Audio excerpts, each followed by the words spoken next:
अगरचे जोर हवाओं ने डाल रखा है, मगर चिराग ने लौ को संभाल रखा है।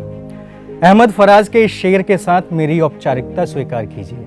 नमस्ते, मेरा नाम अनिल शारदा है। इस वीडियो में हम बात करने वाले हैं उस शख्स की जो नए भारत का सपना लेकर चल रहा है। जैसे किसी अंधेरी स्याह रात के बाद सूरज की किरणें हर रोज एक नए उजाले के साथ आती हैं, उसी उम्मीद के साथ एक शख्स हिंदुस्तान को मोहब्बत के रेशमी धागे से जोड़ने निकला है। वो शख्स जिसने अहंकारी सत्ता के तिलिस्म को तोड़ने की चुनौती दी है, जिसने देश के जरूरी मुद्दों के लिए संसद से लेकर सड़क तक मुहिम छेड़ी है, जिसकी मौजूदगी ने इस देश को इस मुश्किल हालात से लड़ने में साहस दिया है, चलने के लिए शक्ति दी है, जूझने के लिए संबल दिया है। आज के पहले इस बात पर शायद कम ही लोगों को यकीन था कि धार्मिक कट्टरता, निजीकरण और झूठे राष्ट्रवाद के जहर से बर्बाद होते इस देश में उन जालिमों से लड़ने वाले राहुल गांधी अकेले नहीं, उनके पीछे पूरा देश है। राहुल के हर बढ़ते कदम देश का मुस्तकबिल तय कर रहे हैं। उनके कारवां में शामिल होते लोग आज़ाद हिंदुस्तान की सबसे विशाल पदयात्रा में शरीक हो रहे हैं। यात्रा में शामिल हो रही हिंदुस्तान की तीन तीन पीढ़ियां इस यात्रा के ऐतिहासिक होने की गवाही दे रही हैं। नेपथ्य में जूझती हुई सभी सियासी संभावनाओं के बीच, नफरत और अहंकार के बीच, झूठ, षड्यंत्र और पाखंड का विष पीकर संघर्ष की गहरी स्याही से देश की नई इबारत लिखी जा रही है। राहुल गांधी नवीन भारत का नया अध्याय लिख रहे हैं। राहुल, वही राहुल जिनके व्यक्तित्व को धुंधला करने के लिए लंबे समय से गुलाम मीडिया की बड़ी मशीनरी झोंक दी गई है।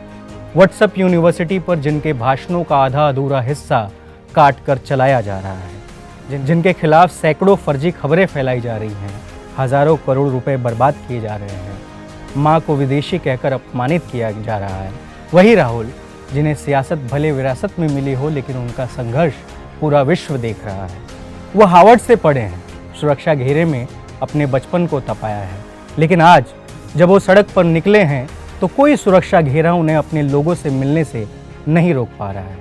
वो बाकी सबसे अलग है, प्रेरणा की किरण है, उम्मीद की रोशनी है, जिनका हर फैसला देश को असंख्य संभावनाओं से भर देता है। वो कभी छोटी बच्चियों से मिलने के लिए अपना काफिला रोक देते हैं, तो कभी किसी बेबस माँ के आंसू पोंछने के लिए बीच रास्ते में ठहर जाते हैं। आपकी खुशियों में, बिखराव में वो हमेशा शामिल होते हैं, हमेशा शामिल होने की कोशिश करते हैं, पूरे देश को गले से लगा रहे हैं। लेकिन क्या आप यकीन करेंगे कि उन्होंने जब से होश संभाला है, त्रासदियां देखी हैं, चीखें, आंसू और बर्बादी देखी है। उन्होंने डर को सबसे करीब से महसूस किया है। कैसा महसूस किया होगा उस 10 साल के बच्चे ने, उस मासूम ने, कि जिन सिक्योरिटी गार्ड्स के साथ वो बगीचे में खेला करते थे, जिन हाथों ने उन्हें गोद में खिलाया था, उन्हीं हाथों ने उनकी दादी के सीने में 32 गोलियां दाग दी थी। उस 15 साल के मासूम पर क्या बीती होगी जब उसके पिता एक सफ़ेद चादर से ढके हुए घर वापस लौटे, जिनका वो आखिरी चेहरा भी नहीं देख सका। क्या बीती होगी उस मासूम। आपने अपने जीवन के 5-6 महीने लॉकडाउन में गुजारे हैं। घरों में कैद रहने के अवसाद से आप बखूबी वाकिफ़ होंगे। यकीन कीजिए, राहुल गांधी ने अपना पूरा बचपन, अपनी ज़िंदगी के सबसे नाजुक बरस घर की चारदीवारी में कैद, जेलनुमा सुरक्षा घेरे में बिताया है। उन पर क्या बीत रही होगी, ये शायद और किसी को नहीं महसूस होगा और ना ही पता होगा। जब जिंदा रहना ही पहली प्राथमिकता थी, तब माँ ने प्रधानमंत्री की कुर्सी को ठुकरा दिया था। 7 वर्षों तक राजनीति में नहीं आई। राजनीति में आई तो 2 बार प्रधानमंत्री पद के सबसे करीब पहुंचकर उसे स्वीकारने से इनकार कर दिया। राहुल इन सब के बीच नेतृत्व परीक्षण करते रहे, सीखते रहे, लेकिन फिर भी उनके माथे पर किसी ने अहंकार नहीं दिया। वो जब मुस्कुराते हैं तो उनकी शालीनता इस देश को उनका खूबसूरत भविष्य दिखाती है, कहती है कि ये वही है जो इस देश को दलदल से बाहर निकाल ले। राहुल की ये दिलों को जोड़ने वाली यात्रा ऐसे समय हो रही है जब देश को कुर्सियों से उठापटक का खेल बना दिया गया है।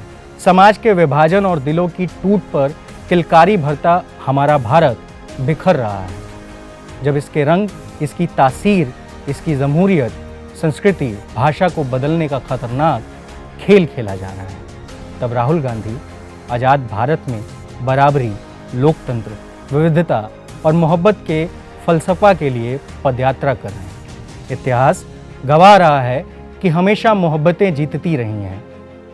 बदनीयती और तानाशाही का अंत हुआ है। बस कुछ ही दिनों की बात है, इसके बाद तो फिर से देश की फिजाओं में अमन होगा, मोहब्बत गुलजार होगी। हालांकि तानाशाही की कहानियाँ आने वाली नस्लें किताबों में ज़रूर पढ़ेंगी। राहुल के इस त्याग और दिखाए रास्ते को ये नस्लें अपने सर आँखों से लगाकर इतराएंगी, खुश होंगी और कहेंगी कि राहुल ने उनका भविष्य बचा लिया। शुक्रिया।